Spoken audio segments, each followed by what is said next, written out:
In these tough economic times, the battle to win over consumers' wallets is intensifying. South Africa's top 5 supermarket brands are having to do much more to differentiate themselves in the eyes of the consumer. Well, according to Consulta South Africa's Consumer Satisfaction Index, Woolworths still rates highly, but the rating gap between it and other supermarkets is now very small. Well, Professor Andre Schroeder joins us now. Prof, thanks for coming in. Good evening. So before we dig into the actual index or report, perhaps just a word on how you did this survey, because I would understand that different retailers would target different parts of the market. So how did you go about doing this? Well, the SACSI, the so-called South African Customer Satisfaction Index, is part of an international global license program, licensed from the American Customer Satisfaction Index, which uses basically 5 indicators. The one is customer expectations, then we measure perceived experience, then we measure perceived value. That then predicts the SACSI as an index, and there's 2 outcomes, customer complaints, and lastly, customer loyalty. That is done across about 23 industries in South Africa in various times of the year. So it's an annual survey. In this particular industry or category, we've done it, haven't done it in 2017, we've done it in 2016. So this is a biannual or sort of two years in a row measure. We choose the brands based on market share, so these are the biggest players in the market, and that's why we only measure the top 5.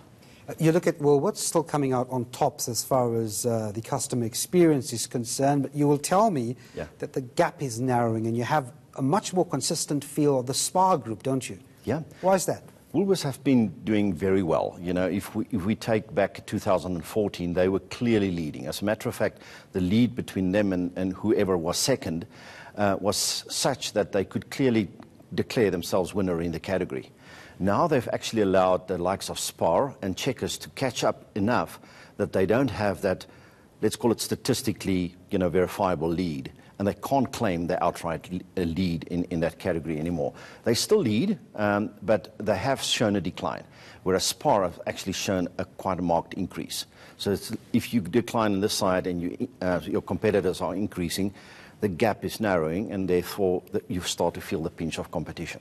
Which of these retailers are sorting out complaints most favorably? And I think that's on the minds of many viewers out there. Yeah. Quite interesting, the complaints in South Africa is fairly high, but we're doing well in sorting out the complaints. So our complaints handling as an industry is actually doing very well.